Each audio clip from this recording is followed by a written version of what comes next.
My biggest fear is being mediocre. 2030, I can honestly say that that's just gonna be the year that I retire. It's okay to fail. It's okay to not get opportunities. But you learn from the failure. It's supposed to help build you. I've had a few mentors. Yeah. One, he's a former senior vice president of Booz Allen. My life is a movie right now, bro. My life is a series. If you watch episode 1, you're gonna watch episode 2. You can only do so much by sitting behind a computer and applying to LinkedIn and Indeed jobs with already 1,000. They're telling you how many people already applied, and you applied again. The way that you strike deals is in person. You don't strike deals online. Doing it normal is keeping you small. I can't allow you to be upset at me for putting work in for 9 years. I put in work for 9 years. Whatever car I'm driving, 9 years. It started 9 years ago. What you driving my way? The people want to know.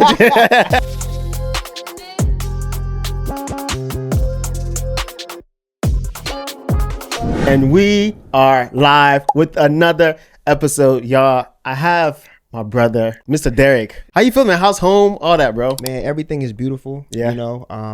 Obviously the wife, she just started her new business. Yes, okay. sir. All right. Add chief operating officer. They be doing this now, bro. They be doing this clocking joint now. Yeah. Add that to the list. But Yeah. but no, man, everything is blessed, man. Love it, bro. Work is going well. Yeah. Ace is fine. My little boy is fine. Love it. We Love it. everything is good. How about yourself? I'm good, man. I'm good. I'm tired. Let me be honest. I'm tired, but we're here. We're here, man. And I just want to talk to you, bro. And we've been talking before even the cameras roll. Of course. So we're going to just pick it up. Yeah. We're going to just, let's go for it, Let's bro. make it happen. Yeah, bro. Give the people a short spill of who you are, and then we'll wow. dissect your journey. Wow. Let's go. Let's make it happen. Okay. go. All right. So I've been in the cyber industry for over 10 years now. My current role is a principal cyber. I can't even get it together. Principal cyber consultant. You know what I'm saying? So I do work in risk management in GRC, but I've done so many things. Starting with, first of all, let me take it back to college. I went to James Madison University. Shout out to the Dupes. Okay, come on now, right? I did a bachelor's in computer science and a master's in information security. For my master's program, it was actually paid by the school because I was a graduate assistant. So applied to the program. They only had one option, only one seat left.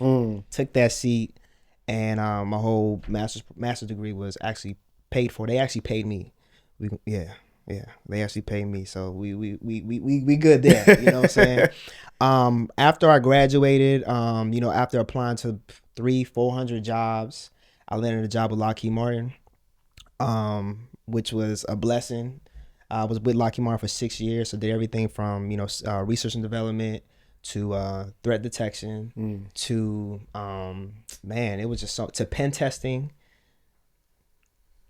and then now I'm an independent contractor, working for the government and just doing some amazing things, man. So I try to keep everything surface level because I know we'll end up diving deep in, but so it's been a great ride, and we're making things happen. Yeah.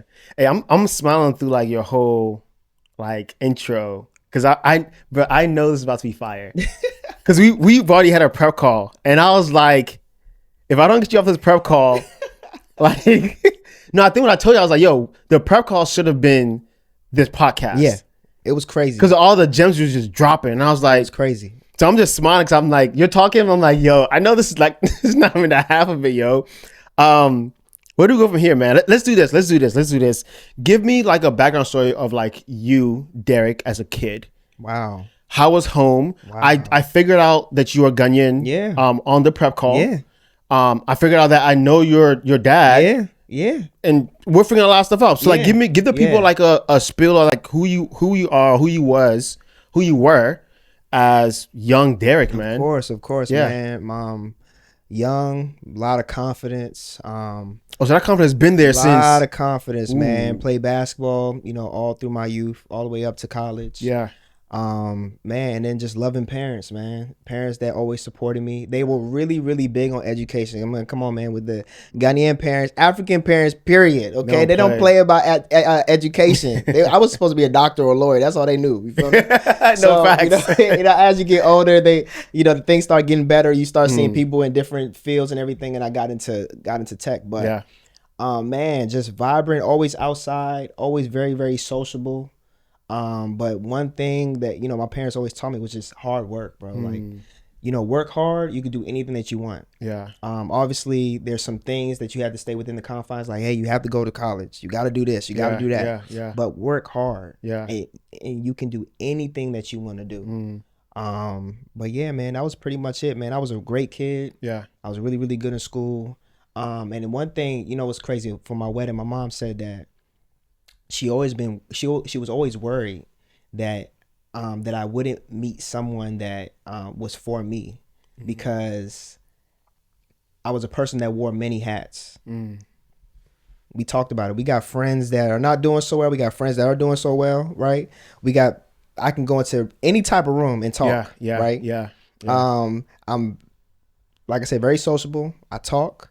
I work very hard. You know what I'm saying? Yeah, like I can hang with the chess players, and then I can go out to the club with the homies. You see what I'm saying? Sir. So she just didn't know, like, hey, when you find that person, are they gonna like you for you, or are they gonna like you for what you're bringing, or whatever the case? And then thankfully, I'm 8 years in, man. And yes, sir. I know we jumping everywhere, but I'm Yes, 8 sir. years Yes, in marriage, and Yeah. it's been a beautiful. And I found my person. Yeah. We're gonna talk about marriage. So I feel like that has made who you are too, bro. But I wasn't expecting you to say that you got your confidence like even when you're young. Like where'd that come from? Dancing. Dance? You dance? What? I used to dance like Michael Jackson. Get out of here. I'm dead serious. Michael Jackson was my idol. So so most people, they might be shy dancing. Yeah, no. Everywhere I went. Wow. Even so much so, when I was in college, I was hosting. I was hosting and dancing. And hosting is also how I paid my rent in school, how I had extra money to do things. Yeah. This has always been there. And I hear hustler too, bro. Yeah, for a fact. Like paying your way through college. Like I hear hustler too.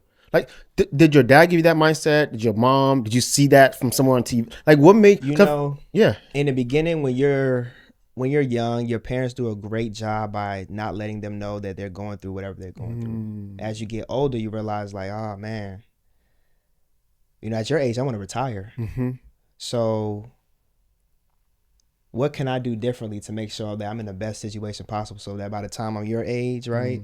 And I have grandkids, like the grandkids can just be with me. We can just go to, Dubai or wherever we want to go, right? Yeah. Not to say that they just struggled all their lives or whatever the case, but it wasn't, they're still working now. They're tired. They say it all the time. Yeah. So what can I do?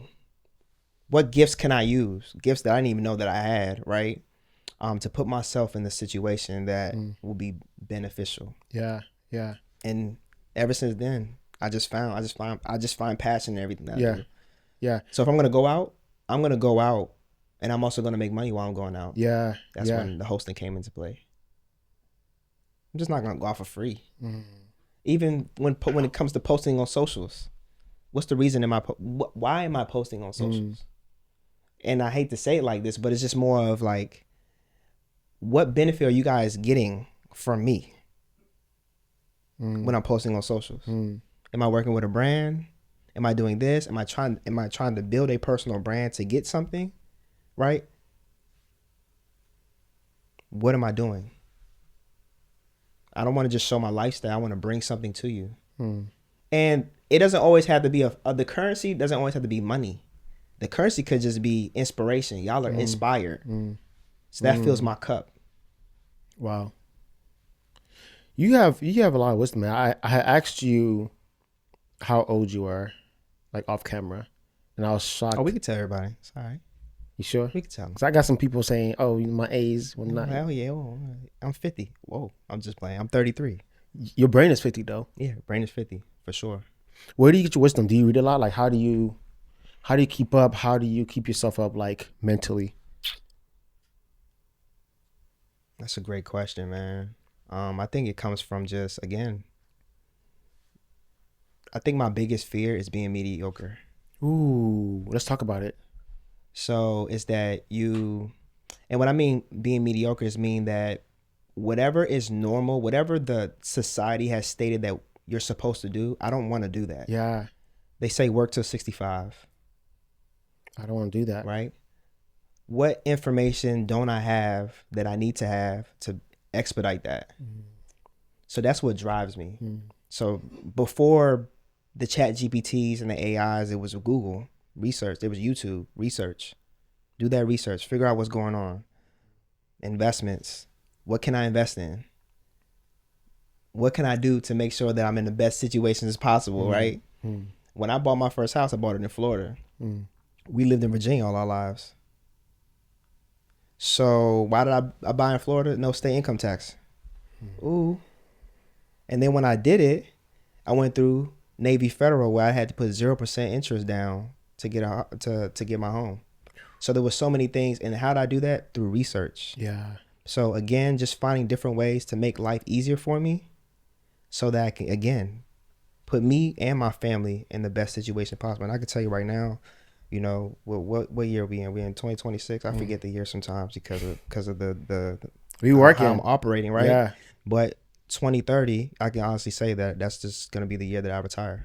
You told me that on the prep call, Mm-hmm. and I was like, man, nah, like this is gonna be a dope episode. The confidence. Like, I think most people don't have that, and you got that, bro. That's that it factor. From putting in the work. I mean, I had it since I was a baby, like growing up, right? And thankfully for all my family, not just my parents, they always like, go Derrick. They always celebrated me, right? But as I got older, it's the work that you put in. You can't take that from me. No one can take that from me. I put in the work. And then it comes from a place that even when you were in school, and there's other people that are smarter than you, they just because they've done the research on these things. But I had to put the extra work in by actually doing the reading and messing up and failing multiple times to be in the situation that you're in. You see what I'm saying? Yeah. So that's where that confidence come from. I've already failed. I failed multiple times. Are you comfortable with failure? Oh, yeah. Why? But I'm not comfortable with staying there. Failure is a lesson. Failure is a lesson. Yeah. For everybody out there, failure is a lesson. It's okay to fail. It's okay to not get opportunities, right? But what you learn from the failure is supposed to help build you for the next thing that you're going to potentially get into. Just like just like applying to 300 jobs and interviewing for maybe 7 of them. Each interview, first of all, after you interview 7 jobs, the questions are the same. It's repetitive. You so see that by the fifth interview, you're gonna be like, man, Yeah. I know what you're gonna ask me, and I already have responses ready for those answers. Failure is nothing but lessons that you take because it's really there's another situation that's there for you. There's a place for you. So you have to fail to understand where you need to be at.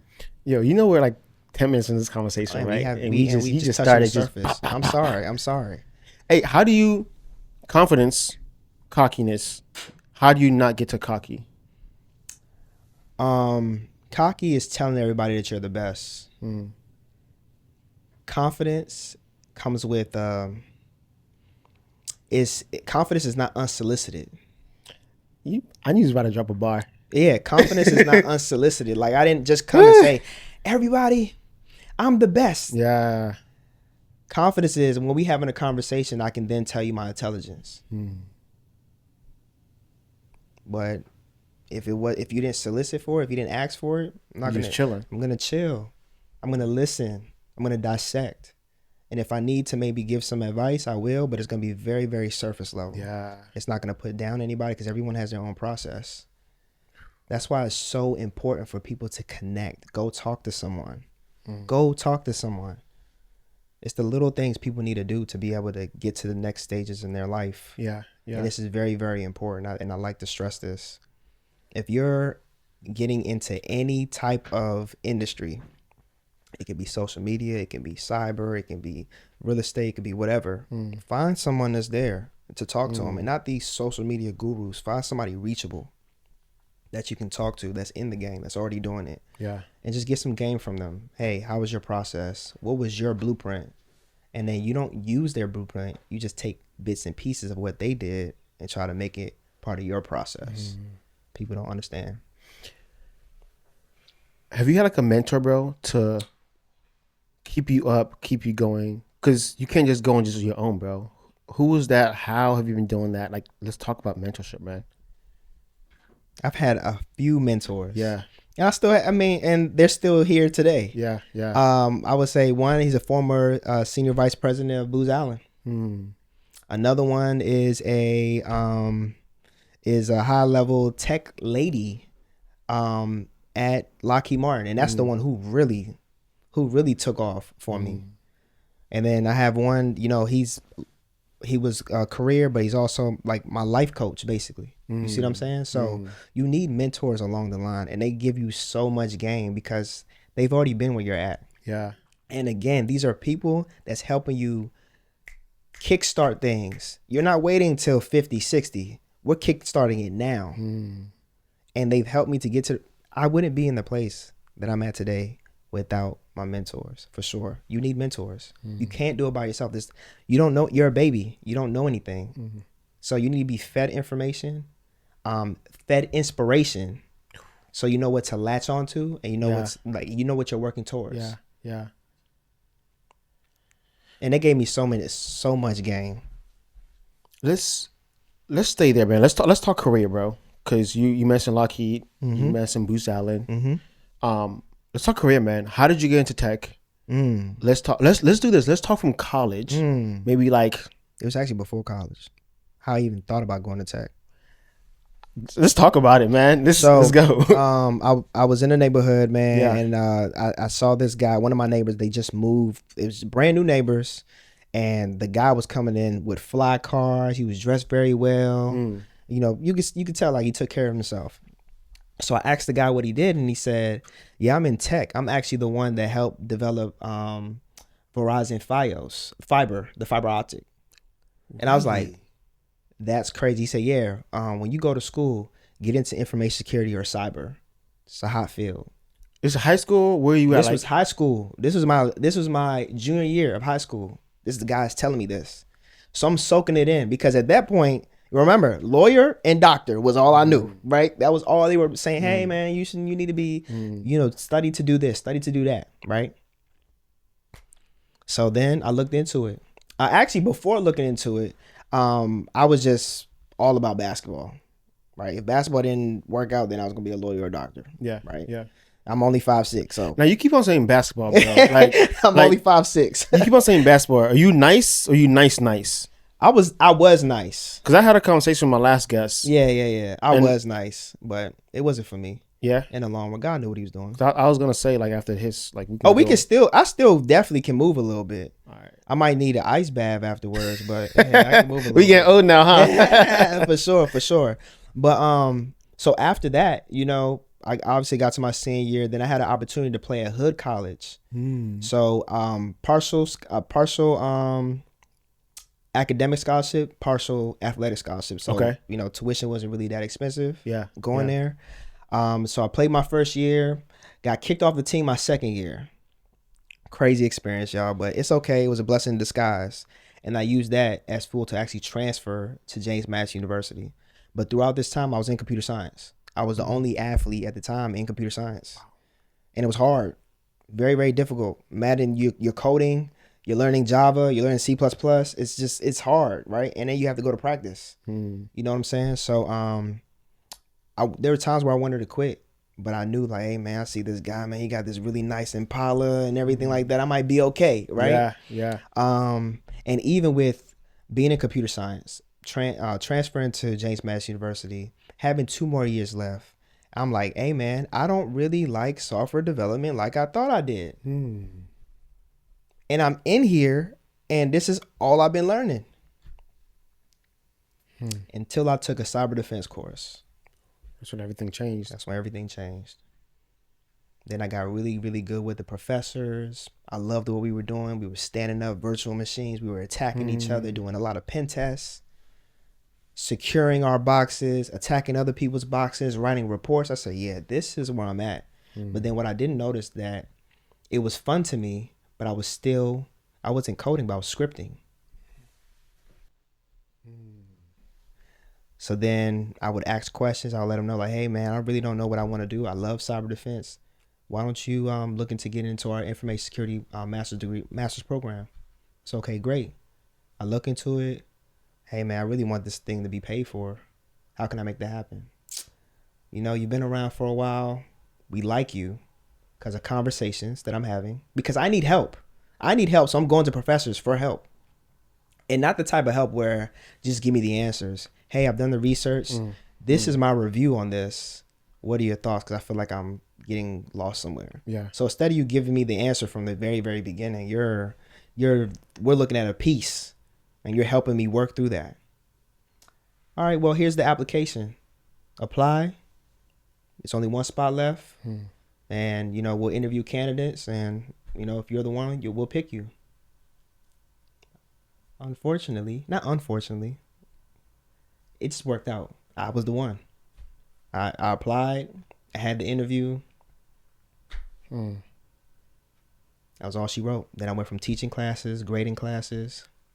Then I really realized these professors, they don't really grade anything. The TAs, the graduate assistants, they do the, you know what I'm saying? They teach, but they have their assistants that really do that. But that helped me understand, because I understood the work that I had to do to be good.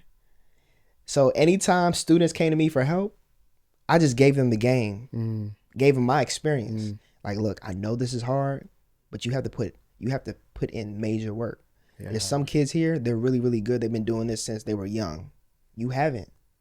So you have to put a lot of work. I'm not going to give you the answer because I know how it is to be in this situation. And you're going to thank me later on in your career, right? Which I mentor some of these people now who now work at Microsoft, who now work at Amazon, right? Doing big things. The same people that I had these conversations to are my mentees. You see what I'm saying? Who thank me for giving them the game. Yeah. Putting in the work. Read the book. Do the exercises. Go talk to your professor. Your professor has 200 kids, 300 kids. They don't know you unless you go talk. Go talk to them. Yeah. Show your face. That's what they're there for. They don't grade nothing, so go talk to them. Yeah. Yo, let's talk the job search. You mentioned that you applied to, was it 500, 400? It's like 350, I don't know. It was so much. It was so many. I've been there, bro, and I've been burnt out. I'm like, I don't want to do this no more. Or the market is broken. Or this, or that, or that. What made you keep on pushing past 50? Because some people give up past, like, after 10, after 20, after 100, they're done. But after 100, 152, you're still going. Like, what made you keep on pushing? And I'm sure you got discouraged. If you did get discouraged, how did you navigate that? Yeah. Okay. So the first 100 resumes that I put, first of all, coming out of college, back in the day, we used to have this website called like Early College Careers or something like that, right? Where essentially it was a pool. They took a bunch of listings from, you know, Indeed, LinkedIn, and even direct company listings, and they put it on this website, and all these early college students can go in there, put their resume in, not really formatted or nothing, and just by click of a button, just apply to all these jobs, right? So my first 100, I didn't get anything. Everything was a decline. I said, oh my gosh, I'm about to graduate and I have no job. It wasn't until I met this guy who worked at DISA, Defense Information Security Agency. Yeah. And he said, hey man, your resume is good, but you have no keywords. So he literally had me format my resume to the point where I put all the keywords at the top. All the tools that I worked in, or that even if I did research on it, he said, put it down. All the programs and operating systems that I've worked in, put it down. Soft skills, put all your soft skills down, right? He said, this is going to prevent from you always coming in and trying to match it towards a certain position. You have all these keywords here, and then on top of that, you just put what you've done. He said, you don't understand that you're going through a computer check before you get to a human. And this is before we're flooding all these listings now, right? This is back in the day, right? So you get through the computer check, then your resume gets passed over. But if you don't get through that computer check, you're going to get an automated message that says, hey, sorry, but we've gone ahead and gave the role to somebody else, or we decided not to move forward, or whatever the case, right? It's not until you get the more personable ones, until you get to the next step, and then it's actually somebody from HR or somebody or the hiring manager that actually sends you a personal email, right? A lot of times you get an automated email.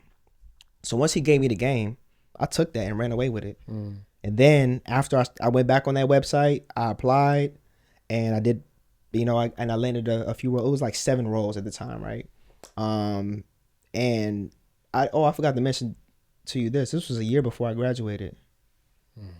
So before I graduated, I had a job, but I interviewed with the intention of actually connecting first. Not even necessarily landing the job. It's more of like, hey, use me as a connection. I'll be ready in like 6 months. Right. What do I need to do? Okay, great. I'm going to be graduating. Is there anything specific that I need to do before like getting there? Yeah. Get your Security Plus. Okay. That's not a problem. But I didn't do it, by the way. That's another thing. But yeah, get your Security Plus. Get this, get that. We'll reach out to you in the next 6 months or whatever the case. But rejection happens, man.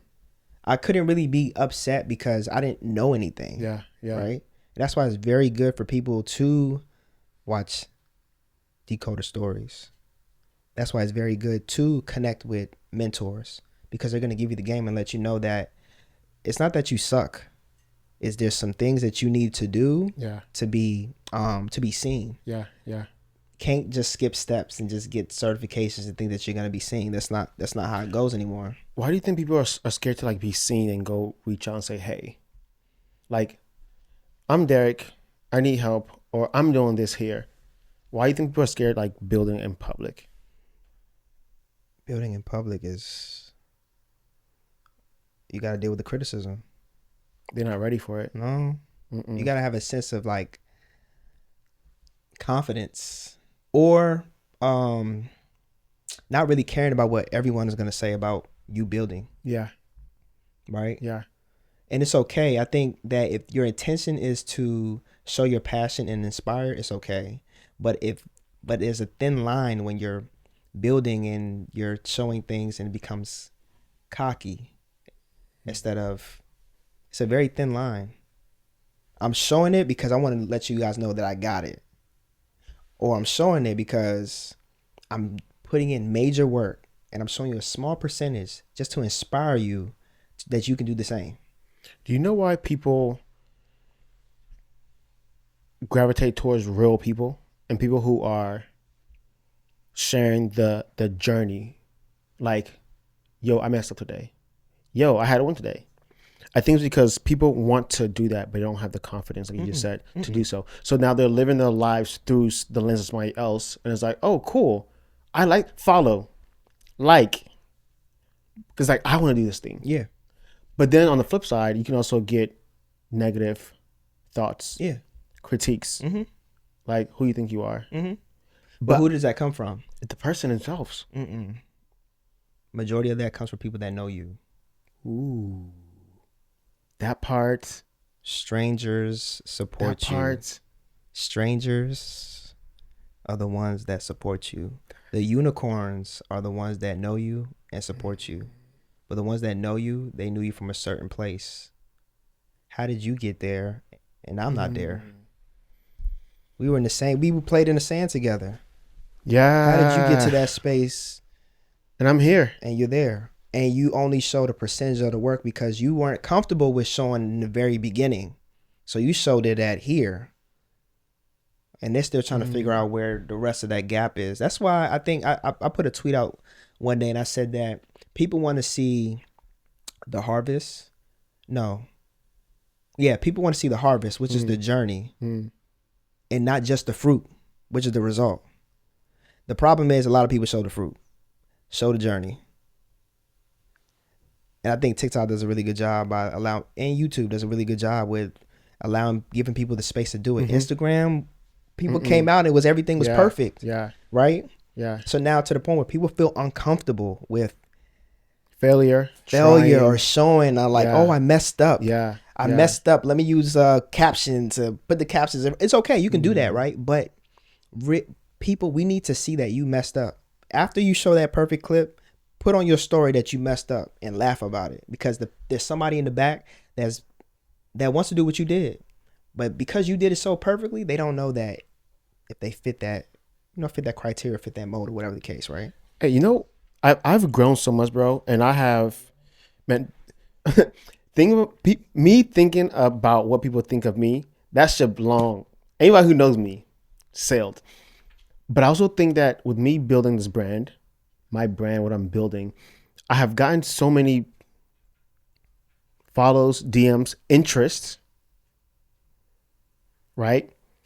Based on me just sharing the process and it not looking pretty. And people are following not because it's perfect now, Yeah, but because I'm showing real. showing the work. And they're like, man, this guy is putting in the work. It's like he's swinging a bat to a baseball that's going 100 miles an hour. He's missing. Oh, he almost got it. Yep. So it's like, oh, is he gonna get this time? They're watching to see like, yo, are you actually gonna get it? And it's like the more they're watching, the more you're staying consistent, the more you're actually getting closer to the mark. So now it's like I said it. I was like, my life is a movie right now, bro. My life is a series. Like if you watch episode 1, you're gonna watch episode 2. Yeah. Because I might not make it there yet. Yeah. But you see, no, this guy might. I think he. So if I was like on the seat, like he might. Yeah. He might. Yeah. Instead of just showing, yo, this big house, I don't know how I got it. Yeah. And now I'm making people feel like, ooh, I want to be like this guy, or like, ooh, I'm not equal. Yeah. Because reachable people. I'm not reachable. And that's what's wrong with, like, everyone wants to make everyone their fan. I want you to be inspired. I actually want you to take some of the information that I'm presenting out and go get it. I'm so happy for everybody. Do your thing. I'm up. I'm up, and I'm just trying to give you. I've been giving the same game for like 9 years. I've been saying create a 5-year plan, do this, do that for 9 years. And then now if I can't allow you to be upset at me for putting work in for 9 years. I put in work for 9 years. Whatever car I'm driving, 9 years. It started 9 years ago. What you driving, by the way? The people want to know. But like 9 years. 9 years, man. 9 years. Are you willing to put 9 years worth of work? Are you willing to put 9 years worth of work to get to where you want to get to? You know the funny thing? The shameful thing is that if we told most people that, hey, you will succeed, but it'll take 10 years to do so, most people will quit after a year. Yeah. It's like you are guaranteed to succeed after 10 years. All your dreams come true. Most people in the room will quit after 10 years because now they're going to start doubting, is that really true? Is that really? So I do want to talk about this too. The idea of being comfortable, being uncomfortable. Ooh. Because all of this, bro, that we're doing, this podcast, what you're building, bro, everything is uncomfortable. Yeah. Because if it was comfortable, everybody we would have this room filled with a lot of people saying, hey, I'm next. Yeah. Yeah. But like, no shade, y'all are watching. Yeah.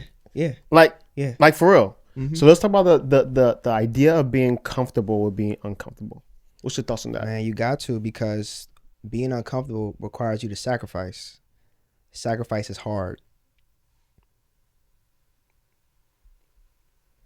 You got to. Pause for a second on that, bro. Sacrifice is hard. Sacrifice is hard. It's not easy. Your friends hit you up. Yo, we trying to go here. I can't go. Let me put it like this. I graduated in 2016. Up until 2024, I still wore the same dress shirt as I did when I was in college, 2015-ish. I didn't get something new until 2024. Kind of crazy, right? The first time I bought myself something was my car in 2024. Mm. So I literally sacrificed from 2016 to 2024. Obviously, I got married, I had a child, but at the end of the day, I made enough to be able to do whatever I wanted to do, right? Mm-hmm. Let's just be for real. Yeah. Okay? But I didn't. I made sacrifices. So even job-wise, you make sacrifices, right? Staying over a little later, taking on additional work when you don't really want to. You have to be uncomfortable to be comfortable, because your future self is going to love you for it. Yeah. Your future self is going to love you for it.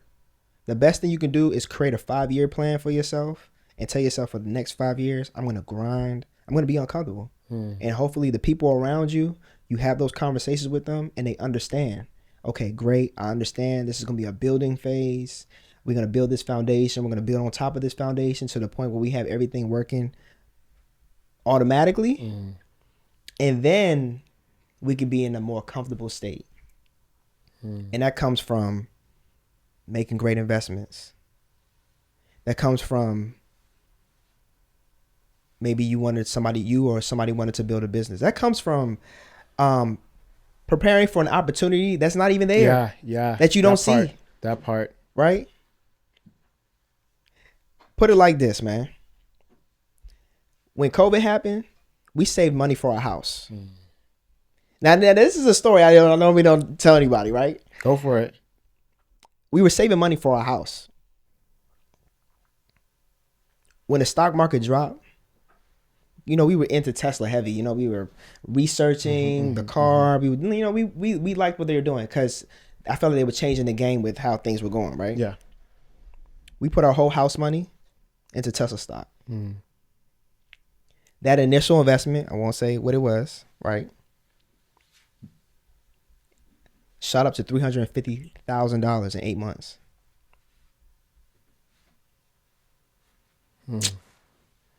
Right now, every time Tesla goes up $1, I make $1,000. So you do the math from an investment. But we didn't make the sacrifice to invest in Tesla. We made a sacrifice because we had a plan and we were preparing for something, right? But because we were preparing for something, an opportunity came up and we were able to invest into that opportunity. Yeah. So I think a lot of people think that everything is overnight or there's some secret way of doing it. Literally, bro, right? You get a sign. You get a sign and you have to act on that sign. That sign is going to come a couple times. So anyone that's thinking about, oh yeah, I want to do something. Every time I want to do something big, it's not going to be for that year. It's not going to be for the next year. It's probably going to be like 3-4 years down the line. Because you allow yourself to understand the work that you need to do to get there. Rather than saying, I need to make $100,000. I need to save $100,000 this year. You're saying that in the span of 4 years, I'm going to save $25,000 a year, right? And I'm going to have that $100,000 to be able to do whatever I want to do with. And in terms, you might even see an opportunity before you get there. That's going to accelerate that. So you have to be uncomfortable before you can get comfortable, and be comfortable with it. Stay in the house, eat at home. Don't shop here, don't shop there. And it's only for a season. People don't realize what 6 to 8 months can do of sacrifice. 6 to 8 months can put you 2 years ahead of your plan. 6 to 8 months can put you 2 years ahead of your plan. So if you had a 5-year plan, by year 2, you're done. Anything else is extra. Hey, I'm rapping right now. No, keep on rapping, bro. And you're not even a rapper, but you've been rapping. I spoke to somebody yesterday, and I was like, man, I don't want to live a life where I hit retirement age, and I retire for maybe like 2 years, 3 years, 4 years, 5 years, whatever. And now I gotta go back. Yep. Just because I didn't play my cards right. Just because I didn't sacrifice enough. And I really feel like this gem, bro, you can use for tech, use it for your lifestyle, use it for whatever, man. Like, if you're not disciplined, and it all boils down to discipline, bro. If you're not disciplined, if you don't know how to sacrifice, it's over. Mm-hmm. Like anything that you have in your hands is gonna fall right through. Yeah. Because you don't have the discipline to it to sustain for amount of time. Or the tools. Or the tools. All the tools. Let's talk tools. Let's Educate talk me. tools. Okay. Let me talk tools real quick. A tool is utilizing an opportunity that you have to build on something, right? I'm just going to give you an example of one tool. When I moved to North Carolina to work in the Security Operations Center, the SOC, doing threat detection, I was in the day shift originally. Then I got asked to move to the night shift. I've never, ever worked third shift, graveyard shift in my life. I didn't know how it was going to change my life. I didn't know what to expect, but it was very, very hard. But once I got adjusted, I used that opportunity because, first of all, working in the SOC third shift, it's not as busy as it is during the day, right? However, you're going to find stuff, but you can actually see it because it's not so much activity. You don't have people logging in at work and all this other stuff, right? I used the opportunity to get all my certifications.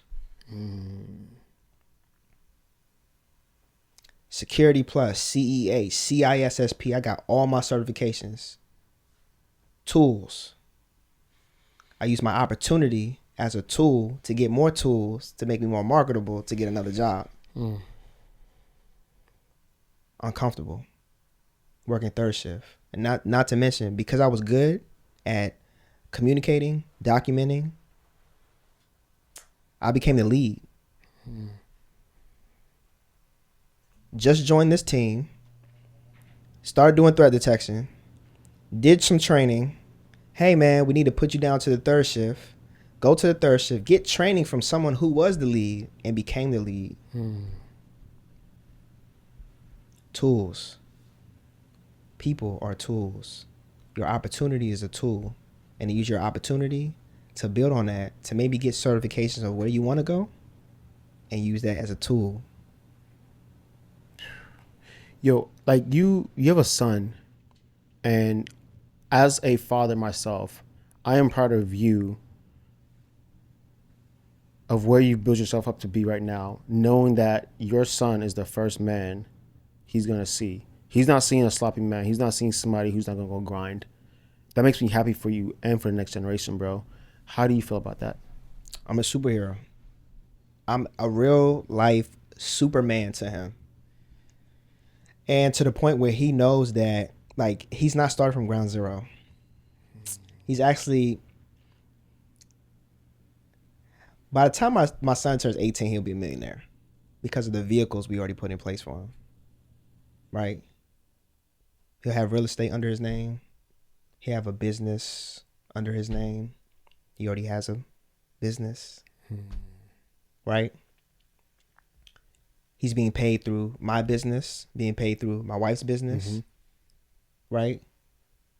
We're setting him up to run those businesses, whether he likes it or not. Kids, obviously, you have to mold kids to what you want them to be. And I think sometimes people forget that. We're in this age where they're just letting them do whatever they want, right?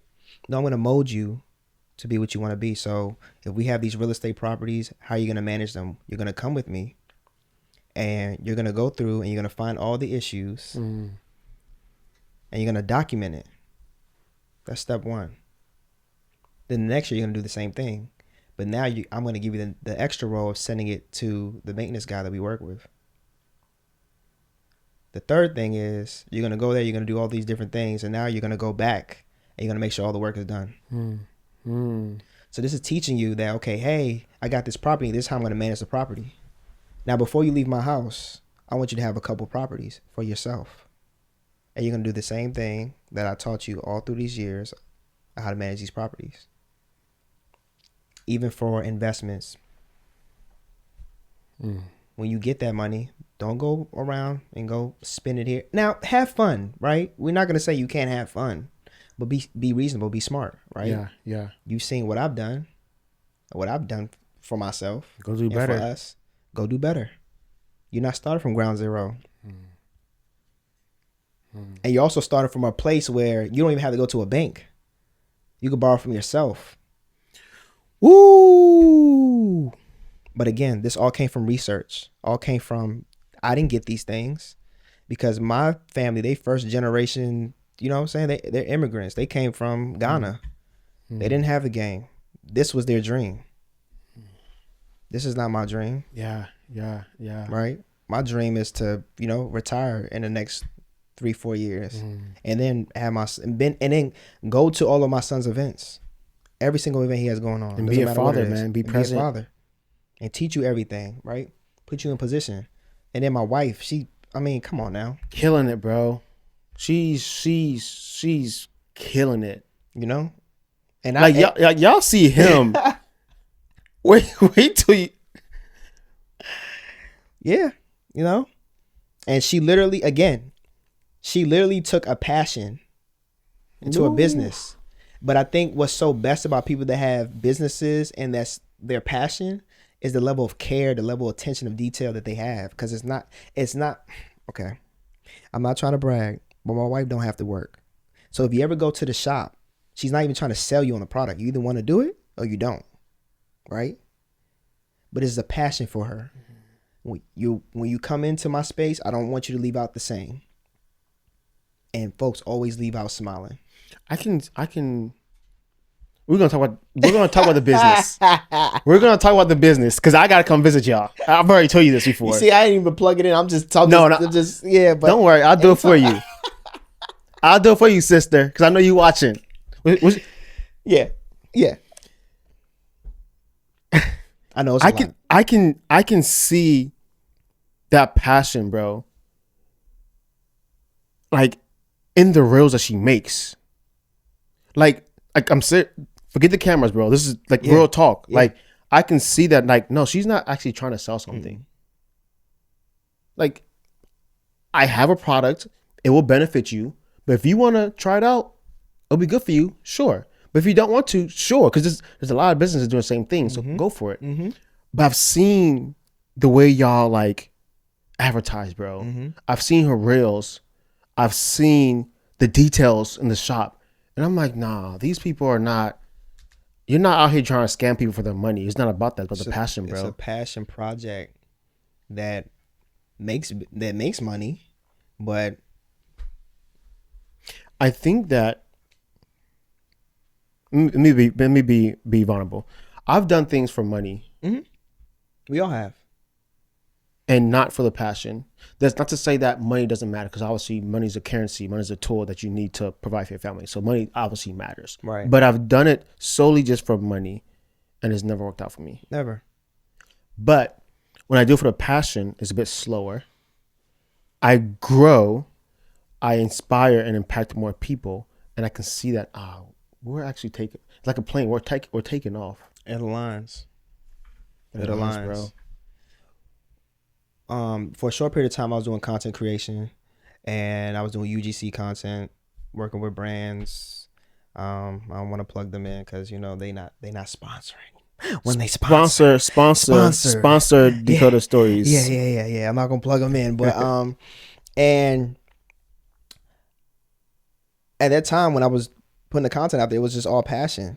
Then once we started talking about we're doing contracts, we're talking about the money and all this other stuff. It was like, first of all, you're not my master. Okay? You feel me? And I want to be able to create the content for my folks to digest it. You can give me a script, but I need to be able to get off that script at some point, because the people that I'm connecting with will know that this is not. It's not real. It's not real. You see what I'm saying? Yeah. So, I mean, it's like I don't really drink coffee. So coffee brands have come to me and say, "Hey, can you promote my product? And this is how much money we have for our budget." And I'm like, "Oh, that's quick. I can just get that in 5 minutes." But I don't drink coffee. You see what I'm saying? So there's a lot of things that I tried to do it for money, but it just didn't work out for me. Passion projects are the best ones, especially passion projects that make money are the best ones, because the level of care that you give it's so much different than somebody that's just running a business that or doing something for money. And people can tell, bro. Yeah. Like the people who you are servicing can tell. I used to do this job. I'm not gonna say the name of it because I think it will give it away. Not that I'm shy, but like Yeah. it would the person I was working for would know. Right. I was doing it just for the money. I did not enjoy it. It was customer facing, and I'm a nice person, Mm-hmm. but I turned to a negative person, bro. Yeah. Like I turned not like blatantly, but it was like You didn't enjoy it. I didn't enjoy it. And I didn't care. Mm-mm. So now, essentially, what I'm doing is I'm ruining somebody's business. Like literally, would you hire somebody No. that's just there for a paycheck? No. Even Because even if you're paying them $2 an hour. Integrity is everything. Because that means because it's not a passion for you, you would get to a point where you're gonna give customers nonsense information. Yeah. You see what I'm saying? You're not gonna give them real information.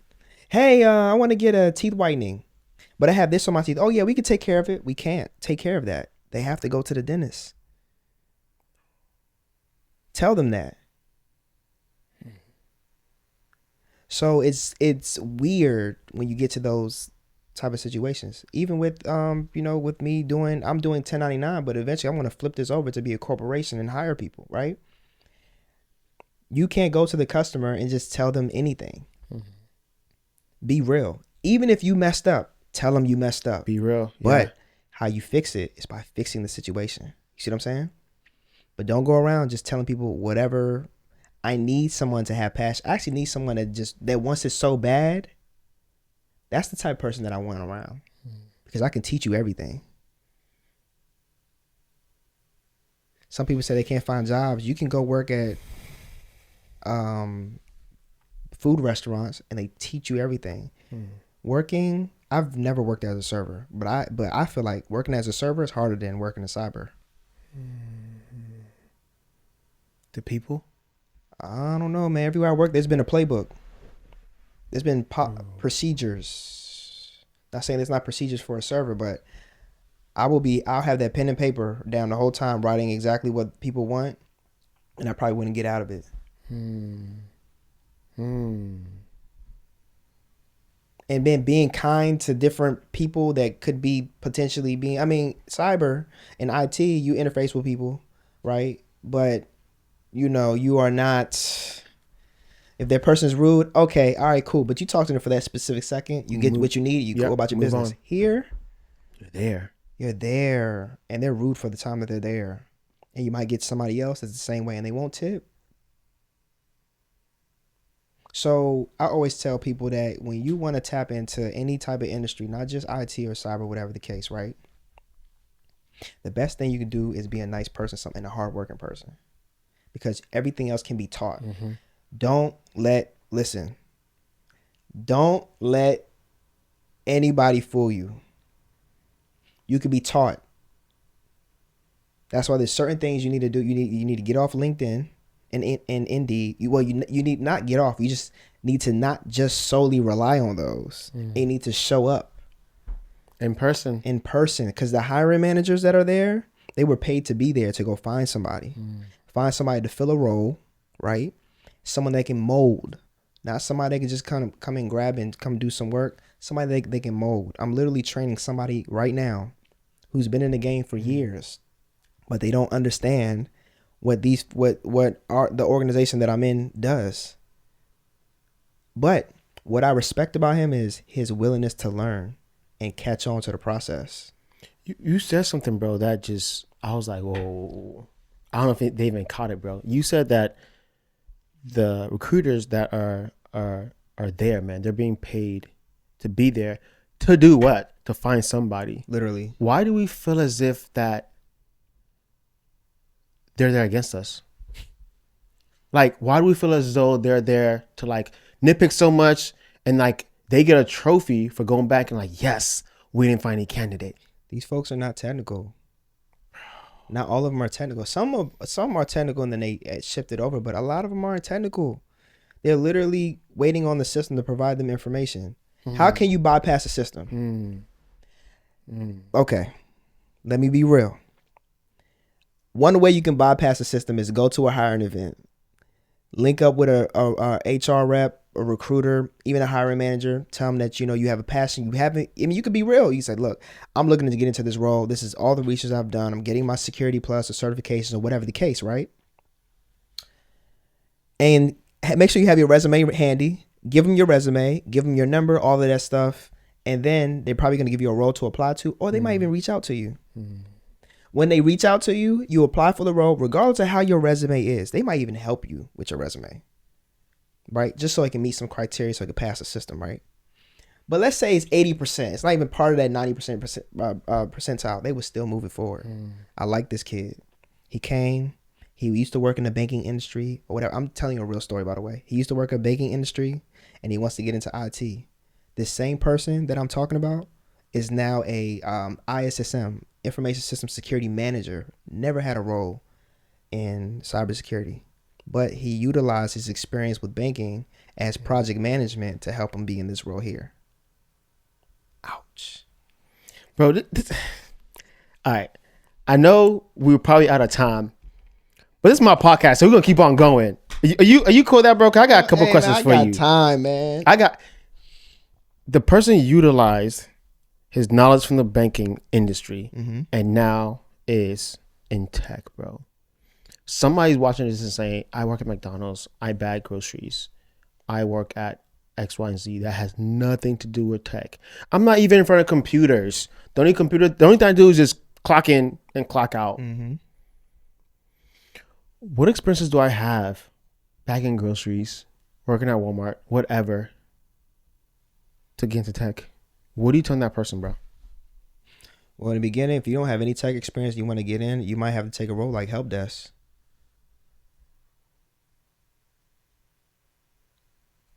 Help somebody turn on their computer, restart their computer, restart their virus protection service program, right? Then from there, go to a SOC, Security Operations Center. Do threat detection, where you're going to learn about a multitude of things. How to scan viruses through different online tools. How to use a virtual machine to have a sandbox environment to see the game that I'm spitting out. You have to start somewhere. A lot of people say, okay, I'm bagging these groceries or I'm doing this, and I want to get into IT, but I want to be a chief information security officer and I want to work remotely. You don't have that in you right now. It's not your season. You have to start from somewhere, especially if you didn't go the traditional route to go get the education or whatever the case. At some point, it didn't matter, but now we have a new administration, a new regime that's saying that these things actually matter, right? Merit actually matters. The work that you put in actually matters. So there's certain things you have to do to be able to get certain privileges. But in the very beginning, you got to figure it out. And how you figure it out is like, okay, cool. Let me look online for hiring events in whatever city that I'm in. IT cyber hiring events in any city that I'm in. I'm going to say this real quick. My uncle, he actually works with contracts for the government. Every year they go to Orlando for a hiring event. They pay. It's the Lockheeds, Raytheons, Booz Allens. It's so many different defense contractors there, and the government. They have panels. They have meetup sessions. They have all these different things. You know how many people tell me that goes there? It's a huge, like, let's say it's a warehouse. He said it's like 100 people there. 100 people, and it's all those companies. The whole world should be there. The whole city should be there. While I'm talking, I need y'all to look up how many employees Booz Allen has, how many employees Lockheed Martin has, how many employees General Dynamics has, Salesforce, Amazon. You mean to tell me that only 100 people show up to a conference or a hiring event with all these companies being there? You can only do so much by sitting behind a computer and applying to LinkedIn and Indeed jobs with already 1,000. They're telling you how many people already applied, and you applied again. Easy apply. So what makes you different? Go to the event. they sometimes hire people on the spot. Now that's just one example. I'm gonna tell you about a second example. True story. I got invited to be on a Salesforce. I don't know. It was like women in computing, right? They were just talking about a bunch of things, and I was there as an advocate, just there listening, seeing what's going on. The VP on there said, "Hey, everyone that's on here, send your resume to the recruiters in the chat. They put their emails there, and then we're hiring people on the spot. These opportunities are there. You just got to make sure that you're in the room." And the reason why she did that is because it was only 15 people on the call. And those 15 people probably all of them got a job, right? Or all got the opportunity to get a job. Instead of sitting behind a computer and not putting themselves in the extra mile is what getting you the job. I think one thing COVID has done, I love remote work. Of course. I love it. But I think one thing COVID has done has rewired our mindsets to be like, hey, it's enough to just sit back behind a computer. But there's this gem, bro. Oh, this is old school. Our parents did this. Our grandparents did this.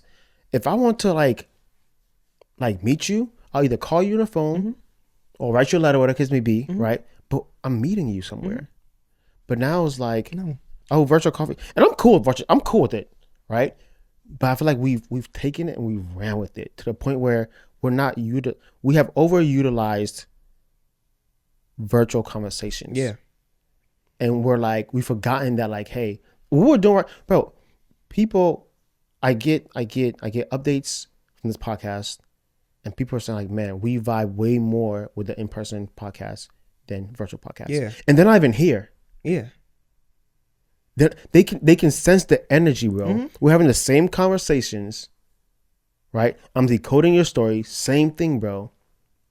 Just a different guest, but they can feel the energy. I'm just sitting. I'm not touching you. It's just the energy, bro. So I feel like we have turned something that's good, and we just ran with it, and we've forgotten that, hey, there's another gem to like human connection. And people need to understand, even if you have to go into the office, it's okay. Because guess what? You're good enough. They're going to say, hey, you can have 3 days. That 3 days is going to turn to the rest of the week. But it takes time. You have to. It's a privilege. So they're trying to scale it back because it's been the norm. So now we want to make it a privilege. But the way that you strike deals is in person. You don't strike deals online. Yeah. Right? And I'm talking about, if you do it, it better be exquisite. Okay? It better be a deal that they can't bypass, right? Yeah. But for people that's trying to break into IT, break into cyber, break into any industry, right? And especially if it's flooded or you feel like the hiring has slowed down, you have to go the extra mile. What is your extra mile? That extra mile is showing up to where? Showing up to these different conferences, hiring events, talking to people. You have to. If you don't, bro, you're just another number. Yeah. You're just another number, right? Like, and people get discouraged. They get so upset. Oh man, I haven't. And the ones that don't listen, I have people who've got the education, got the certifications, but they refuse to go to hiring events. And they're still like looking for positions. And I literally had somebody who came from the banking industry and now works with Leidos right now. And he's managing people that are currently in my role, right? Or do something similar to what I don't really do that anymore, but something similar to what I do. And he's managing them. And these people got 10, 11 years in the game. And he's like, hey man, I've been managing, $500 million during my tenure in banking. I think I can manage 7 people that are doing these projects. Yeah. Hey, let's talk business, bro. Like you and wifey, y'all are killing it. I'm putting y'all got to know about this because y'all are doing some dope stuff, bro. I appreciate it, man. One, I'm into what y'all are doing. I've always wanted to bling out. Yeah. I thought you was gonna come blinged out, but you came a little bit humble today. I wanted people to like still see me. You feel me? Part 2. Part 2. It's like I have you again. Yeah, part 3, part 4, part 5. There's more to talk about. Yeah. What do y'all do, bro? Name, why the business. Let's talk about it. Wow. Okay. First, I'm gonna say this. I'm gonna just throw a plug to my wife. My wife, she's been in the game for the dental industry for over 10 years. Working with numerous doctors, dentists, all across the East Coast, anywhere from Florida, North Carolina, Virginia. We just been everywhere, right? And she's worked with the top dentists. Okay, I just want to put that out there. We have a business called Beam. If you want to see the website, go to beamconfident.com. It's at Fashion Center at Pentagon City, Pentagon Mall. For those people that we've been in the area for a long time, that's what we call it. Top floor between Nordstrom's and Kids Foot Locker. It's a bright building called Beam there, and my wife actually owns that business. Okay, I always say she own it. I'm the humble supporter. Okay, you'll see me there from time to time, but she does teeth whitening, tooth gems, and custom grills. She's literally taken everything that she's learned in her time of working with all these dentists and brought it into the cosmetic world of dentistry. Okay. She doesn't do implants. A lot of people ask. She doesn't do permanent grills either, but she definitely turns a smile around. There's a lot of people who said they wanted to get veneers, and they actually changed their mind because they were able to get these hard stains that they had on their teeth off from just the whitening. And again, this is a passion for her. I'm going to say it again. She does not have to work. So for her being able to do this and build this business the way that she has done it, and it's a beautiful spot too, by the way. And she's very, very humble, very, very nice. Come check us out, please. I know that was a crazy. No, like y'all, like you guys know that like I'm not one to just follow the bandwagon. That's y'all know me. If y'all have followed Annor since the jump, y'all know I'm the same way, like legit, bro. Yeah, you know what I mean? And so if I am like you didn't want to say it. It's a legit business, y'all. Like I'm not talking about legit as in like legally, but like they doing some dope, like y'all are doing some dope stuff.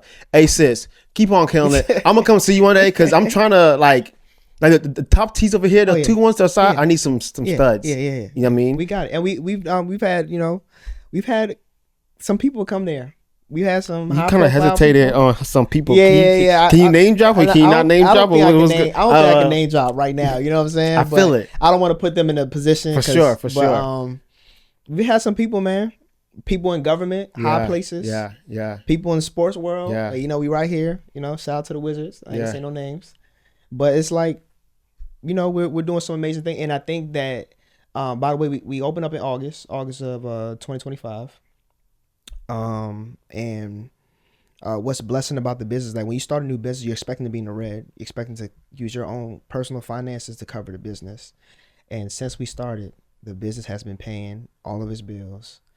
And it's a testament to not only the things that we're doing, the social media marketing team that we're also working with, and the things that she's doing, right? But it's letting people know that when you start a business, marketing, first of all, getting your business together is what you need to do, but marketing is very, very important. You have to get the word out. And not only that, you got to you have to network. And I think our issue in the beginning was like we were doing everything online, but we weren't going to certain spaces, right? Now we're going to these certain spaces to the point now she's doing panels for women in business and doing these different things. So go connect with people. You see what I'm saying? And even go to places that you feel like doesn't even align with what you're doing, because there you can collaborate with somebody that could potentially find some, we can find some common ground. You might own a gym and I own this IT place, but we can come into a collaboration and say, okay, well, let me come to the gym and I'm actually going to have we're going to do a class. And after that, we're going to give people game on how to update their resume. Ooh. It doesn't always have to align, but you got to make it fun for people to understand, like, okay, I can come work out and get my resume updated and get game from people in industry. You see what I'm saying? Yeah. So it's a lot, man. Just be creative. Yeah. I think people got to be creative. Doing it normal is keeping you small. Two more things, I'll let you go, bro. You're married, bro. Mm. You're a father. Mm. How has married life changed your grind as a man? I think once you get married, um, it changes you in a big way, cause obviously the dating, you know, you're dating and everything like that. But once you're married, like now you have a different type of responsibility to the point that you need to make sure that you and everyone that's around you, that's connected to you, is in the best situations possible, right? I want my wife to have a soft life, right? But how do I get myself there? What do I do? What grind do I need to be on to give her that, right? Not to say that everyone can, you know, not everybody can put themselves in that situation, but you can if you put your mind to it. Yeah, yeah. You see what I'm saying? Yeah. And it forced me to think about the future a lot. So it's no longer about, you know, hey, let's just go do this, or, you know, hey, I want to go buy a car now, right? I need to take a step back, because there may be things that she want to do, or maybe things that we need to do together to get ourselves to a certain situation. Yeah. So that we can build a family. Now I started back to back. We got married and Ace was born 8 months later. Well, not even 8 months, 4 months later, 5 months later. We got busy, right? Busy. But it put me in that position of like, step up, King.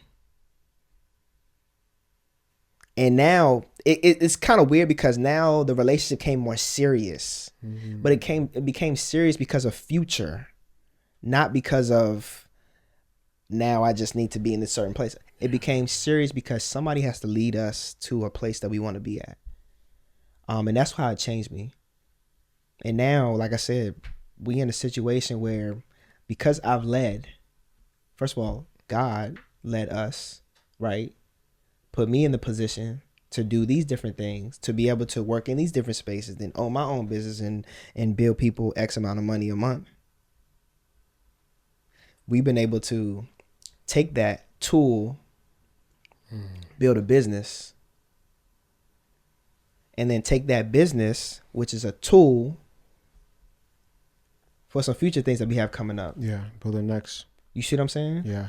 So, yeah, man. And my son, man, just, you're not going to struggle, but you're going to understand what you need to do to become the person that you need to be for whoever you're going to be with, or for the future. Yeah. You see what I'm saying? Everything's going to come easy. And I'm not saying that I'm like, oh, I'm making all this. I'm not saying that. What I'm saying is the information and the tools are there. We didn't learn. Now we probably the most invested generation, like the generation that invests the most into the market right now, right? Yeah. He's going to know that. He's going to know about dividend investing. I just found out about dividend investing, to where I'm making money every month from dividends, right? He's already going to know that. At 6. If you ask him right now, what do you do with money? He's going to tell you, invest it. Now, he don't know what that means. But you started, but we're still bro. putting it into play, right? Yeah. So it's just, it forces you to think about, how is the family going to grow? Because at the end of the day, if you don't, there's no growth, bro, there becomes resentment. Resentment comes from somewhere. Either comes from me, or it comes from my wife. I don't want any one of us to resent. Now, if you're going to resent me, or if I'm going to resent you, we better be going somewhere. That's why I'm okay with things being imbalanced. Hey. Hey. Part 3, part 4, part 5, part 6, part 7. What you want? Let's go there, bro. Let's go. You got time. I got time. Let's talk about imbalance. Cause we talked about it behind the scene, and we did. I need more people to hear this gem, bro. We did. I'm always gonna tell people, if you give the same amount of time to everything in your life, you're gonna be stagnant. The only way you're gonna get to the next phases in your life, it's gonna be some imbalance. The only way you're going to get to some place in your life is going to be some imbalance. You got to make sacrifices. So there's going to be some things your wife, your girlfriend, your friends are going to want to do, you can't do. And they're going to be upset about it. But you got to have that imbalance to get to a place that you want to get to. Again, for a business, starting up a business, in the very beginning, as you're doing the foundation of the business, like we talked about, you have to put more work into the business. Now you're going to be short in some other ways because of time. There's only a couple hours after you get off work. You work 8-9 hours, right? Then there's another 4 hours of the day that you have to choose that I'm either going to do this in time so I can go to sleep to wake up to go in the gym at 5 a.m, right? Or I'm going to try to hang with the family, be present in the moment, right? I'm not saying that we're not present. I'm just saying that sometimes people that have these visions and these goals and things, your mind is somewhere else. Imbalance. You see what I'm saying? So, and an imbalance is, and it could be a season. It could be like, okay, I'm doing this foundational work. I'm super imbalanced now. And then I would get better as I don't have to be so much involved in this one thing, right? But anyone that tells you that, hey man, you need to have balance or whatever the case is, that person right there, either one, can't see the vision, or two, they don't have anything that they're actually shooting for. Because if you have something that you're shooting for, you'll understand that this imbalance is needed to get to where you need to get to. But what is an imbalance? Think about it. Anyone that you admire, there's a form of imbalance there. Celebrities, basketball players, football players, artists. Keith Lee. There's a form of imbalance there. And it's okay. But the best thing you can do to make things better for yourself is to get the people around you to understand what the vision is. So that imbalance can be supported. And it's very difficult. I've been there. I've been there. We had YouTube. We were so invested in YouTube doing all these different things, and it became a problem because it was a lot of imbalance. Are you telling me that my wife can maybe not, or are you telling me that I can maybe pull away from my wife for a little bit and we're working on a goal, but if I communicate with her like, hey babe, this is what we're doing. Let me give you an example, because I had an imbalance without even knowing it.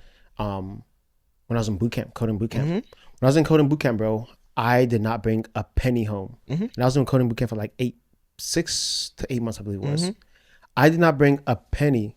People say a dime, right? But I'm trying to tell you, I didn't even bring a dime home. I didn't bring nothing home, bro. And so guess what? She had to be a breadwinner, bro. It was on her. Kids, go to work. Like, and for me, bro, it was so much imbalance to the point that when my kids went to school and they had like parent teacher conference, I would never be there. Yeah. Because I'm studying. The teacher asked one of my girls, like, hey, where's daddy? Blah, blah, blah. And at that time, my office was in our bedroom. Yeah. And the kids was like, oh, daddy's sleeping. Each time the teacher asks us, hey, where's daddy? Daddy's sleeping. Because to them, I'm in the bedroom working, but I'm sleeping. Right. So teacher said, hey, my wife, is everything like okay at home? Like every time I ask the kids, like, where's daddy? Daddy's always sleeping. Is daddy sleeping? Or is he 6 feet sleeping? Like, what's going on? And she's like, oh, no, daddy's office is in the room. Daddy's in a boot camp. So he has to grind and be imbalanced. The house has to be imbalanced. She has to take the kids to school imbalanced. She has to be at the parent-teacher conference imbalanced while I'm over here studying. And she supported that. Bro. And the imbalance would have not been okay, or would have not been bearable if I didn't say, hey, babe, after 8 months, 6 months, we're done. If I just say, hey, it's going to be imbalanced, and I don't know when, she probably tweak. We got wives, bro. They're going to tweak out. They want to know what's going on. Yeah. And then on top of that, and that's why, again, that's why we're giving the game. Because if I know that, like I told my wife at the beginning of, actually at the end of 2025, because now we in 2026, I got to remind myself. Yeah. Hey, when next year come around, I need like 6 months. She's like, okay. I said, I know you need me too, but I need 6 months of just, there's a grind that needs to happen for the next 6 months. And I believe this is the last push that we'll need to be able to get everything that we need to get. It was communicated. And she was okay with it. Now, there are going to be times where both parties will forget, but it's okay. You'll work through it. And balance is needed. You're rarely going to be balanced, but you'll be balanced maybe when you retire, because then you have time for everything. But while you're in the building phase, you're not going to be balanced, especially when you have kids, and especially when you have a wife. Your life is automatically imbalanced with kids. Because at the end of the day, even though you're working on something, even though you're doing something, if the kids need you, drop of the dime, you're gone, right? Imbalance. Same way with wife. She needs something, gone. So I think people need to understand that. Let me go to certifications. Even studying for a certification. You talk about boot camp, studying for a certification, bro. There's going to be imbalance. There's some things that you're not going to be able to do, bro. You have to sit here and you have to get right. That's an imbalance. So be imbalanced, because at some point in your life, you'll be balanced. And when you get balanced, it's going to be because you got to the goal. You got to where you want to get to. You succeeded, and you're not in that grind state. You're in the flow state now, where everything is working in your favor. But you mean to tell me you go to work for 8 hours, there's only 4 hours or whatever out the day, and somebody says that you need to have more balance? The world didn't even give me the chance to have more balance, because majority of my day, I'm stuck in somebody else's office. Well, my office, but I'm stuck working for somebody else. Or even if I'm stuck working for somebody else, I got bills to pay. The society didn't make it fair for me to have that balance. Yeah. Right? So who are you to tell me that I need to have balance when I'm literally not in the space to have balance? So I'm just trying to give people perspective. The perspective is, do what you got to do to put yourself in the best situation possible so you can therefore have balance. But the balance is never going to come if you never be in balance. Hey, are you proud of yourself, bro? Are you proud of yourself? I am. I feel like I need to talk more about my experience, and I feel like there's still a piece of me that, because I'm talking late, I used to show the journey, but because I'm talking late, it might be information overload for people that either trying to catch up or just found me, because there's so many things that's happened over the years that I should have took people the journey on, because it probably would have helped a lot of people in a major way. I might have forgot some of the steps along the way, to the point where I have to, scale back and be like, okay, all right, this is what I also did as well. You see what I'm saying? But I'm super proud of myself.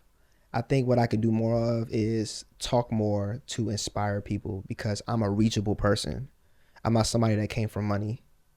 I'm just somebody that worked hard and found opportunities. How did I find opportunities? I did research. I wanted to be better, right? I wasn't always a public speaker. I became better by talking. I wasn't always good at risk management and being in cybersecurity and doing threat detection and doing all these different things, right? But I took those experiences and I got better. I wasn't always a great husband. Not because I cheated or anything. It's because I didn't understand how to communicate. I was so hyper independent that I didn't allow my wife to be there for me or be there for the house. I got it. Don't worry about it. I got it. But in place that can turn somebody to be like, okay, well, if you got everything, why am I here? Right? So I'm learning all these different things that was never taught to me. And what I could do as a service for everybody else is provide everybody the knowledge that I gained. It's not painful knowledge, it's good knowledge. Hey, you guys, a year ago, me and my wife were going through this one situation, right? And I learned that this is what I needed to do as a husband. I didn't even know this was a thing. I just wanted to get you guys hip, so maybe it will prevent you from having an issue when you're in yours. Or hey, you guys, early on in my career, I put my manager on the spot during the meeting, and I said they weren't giving us enough opportunities. Real story. To the point where she put me in her office, and she was like, next time you have something to talk about like that, just come to me directly. And then after that, I was passed up for every single opportunity that ever came up. So my game to you is don't do that. You see what I'm saying? It wasn't perfect, but some things I learned down the line that I didn't express or I didn't tell anybody. So like you wouldn't know. Hey, just because you knocked on 50 doors and nobody opened the door, don't stop knocking. Because the moment you stop knocking, you didn't get to an opportunity to have that job that was for you or that person that was for you to open the door to give you, to put you in that position. For me, it was my mentors who pushed me and said, hey, go get this certification. You might not be qualified for it, but I think you should go get it. I got the CISSP before I was qualified to get it. Also, you want that role? Prepare yourself now for it. So even though you just got this job, look at the next role, look at what the activities are, and when you ask for special projects, those better align with that. That's how you fill the gaps. So now when I go and say, hey, I want to be a cyber architect, I've done a bunch of the work even though I wasn't in that role. Right? In the beginning, you asked me, what do I do? I'm a principal cyber consultant. But I own my own business. I'm the CEO. So I wear whatever hat that I want to wear, but I'm literally an advisor to chief information security officers. The youngest and right? So, but how do you get there? I got there by understanding one day I may want to be a chief information security officer. Maybe not, but one day I may want to. And then I understand that these leaders have people who feed them information so they can make sound decisions. So if I'm the one who types an email and send it to you and you just flood it to everybody else, I could be a chief information security officer. If I'm the one where you ask for data, I go get the data and digest the data and send it to you so you can make sound decisions, I could be a chief information security officer. So now if I go apply to be a chief information security officer, I can tell you exactly everything that I've done to show you how I'll be the best in this role at 33. So any role that you're in, you could be bagging groceries, you could be selling cars, you could be doing whatever. By the way, if you work for CarMax, right, selling cars, you want to get in IT, talk to the people in IT. They might have a role there. Hey, I want to talk to the IT manager. Figure it out. Say there's something wrong with your computer. Talk to that person. Do you guys have any roles open? I'm interested in getting IT. Oh, you might have to move to Arkansas. Move. That might be your only opportunity. And then pivot. People need to learn how to pivot. I'm going to say this one last thing too. When I had that opportunity with the lady at, my manager, where I spoke out, say, hey, you guys are not giving us meaningful opportunities or whatever, right? Two things. One, that led me to lead a project. When they gave me the project to lead, they gave it to me to fail, but I overly exceeded. Okay, that's one. So if you're going to talk, make sure you can back it up. Make sure you put the work in to back it up. Two, always know how to pivot. At that time, I applied to Walmart to be in their SOC, Security Operations Center. I got the job. Once they told me they were in Arkansas, I said, I ain't going to Arkansas. But I should have went because Walmart could have led me to Google, Amazon, right? Do I have the urge to still do? I still have the urge to do it just because. But I've interviewed for Amazon, Facebook, Google, Tesla. I've got all the way to the end. And I'll tell you right now, in Salesforce, and I'll tell you right now, I didn't get those opportunities. But I'm gonna tell you what happened 6 months later for a lot of those jobs.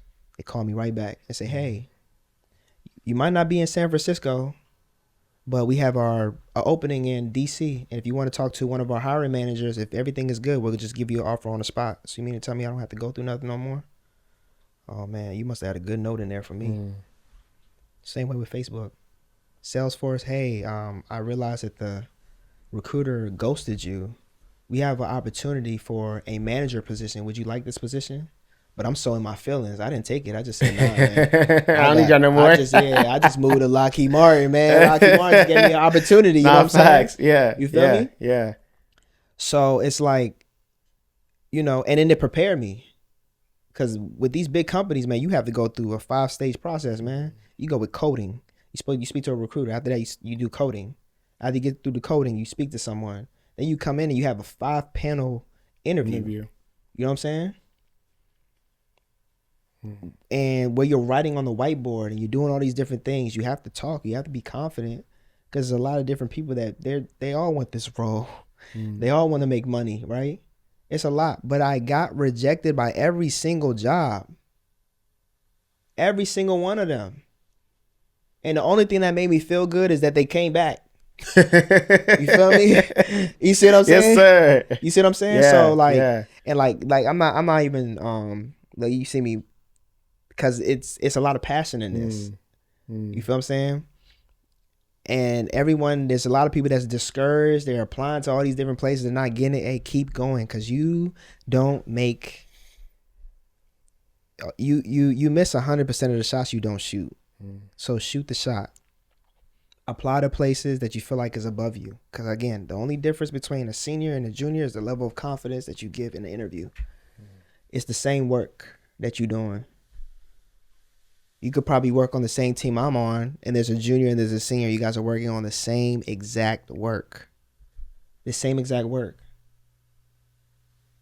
Then you get to manager and advisor.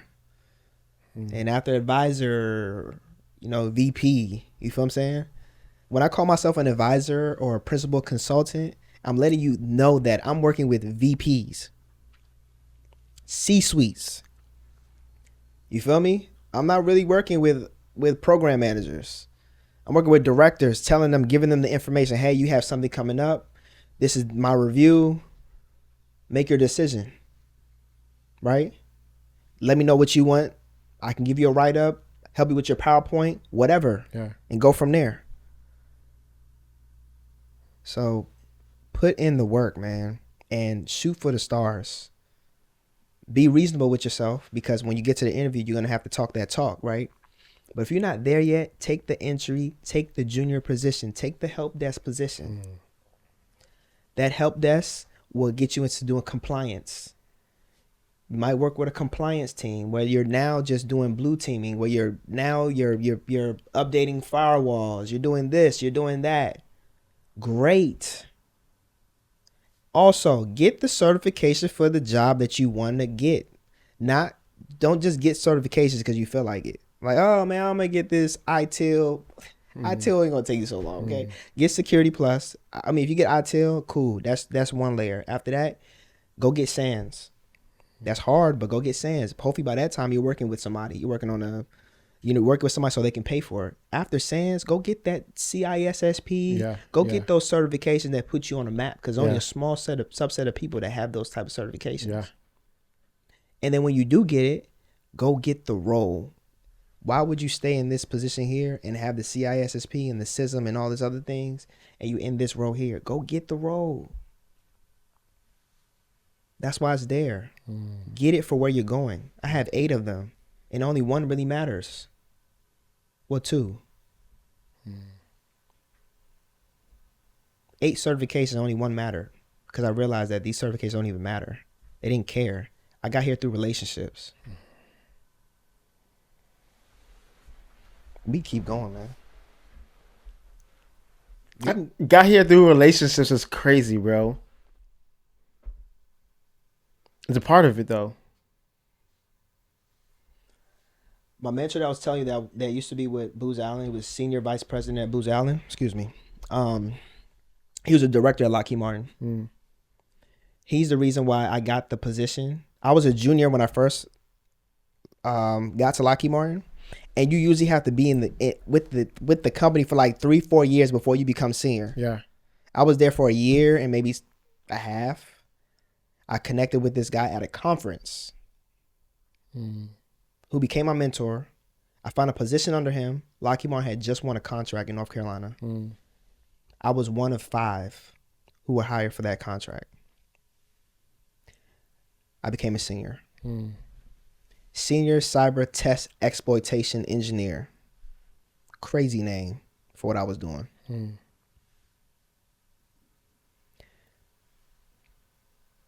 After 3 years of being there, because I was, work as threat intel, threat detection, then I became an ISSO.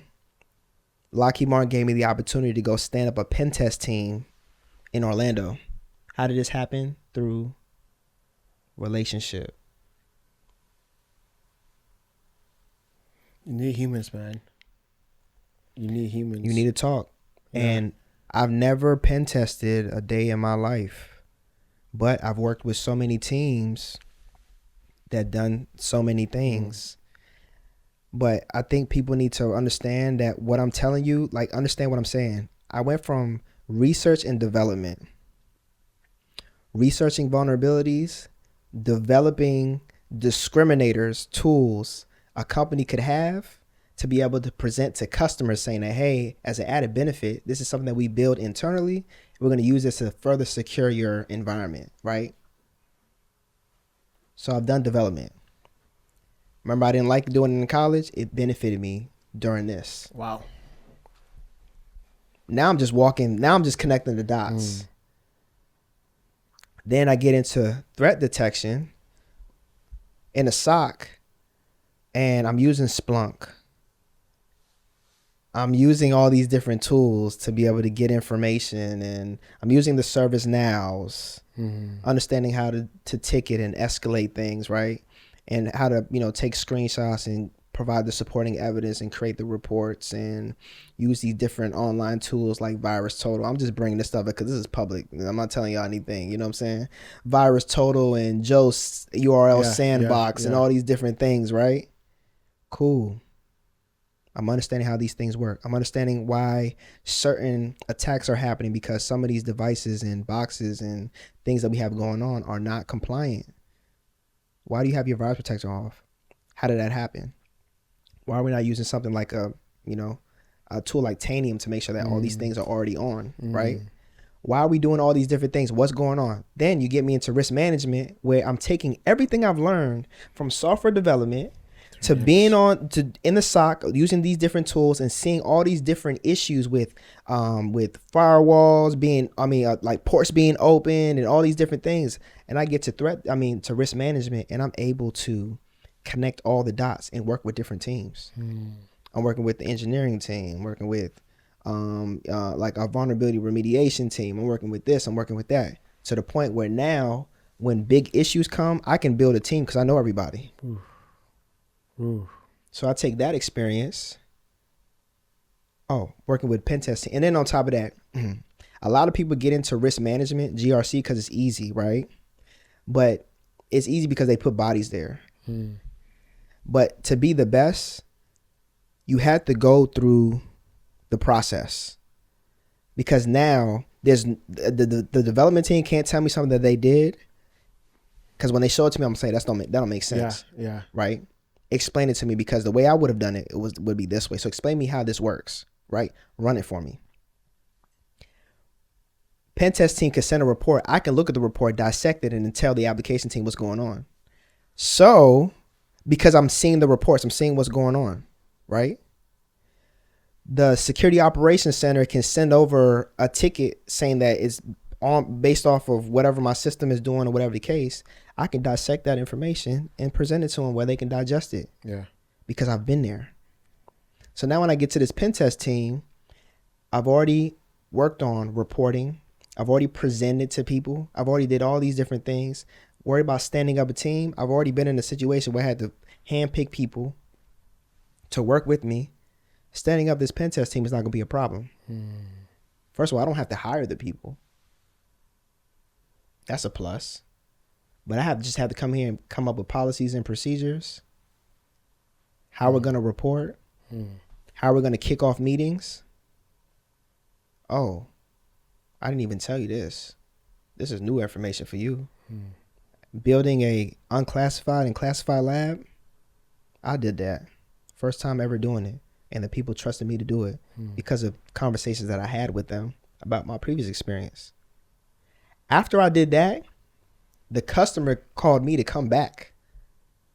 Remember Lockheed Martin? I left Lockheed Martin. I left Lockheed Martin, gave me an opportunity to go work at that pen test place. At that place to stand up the team.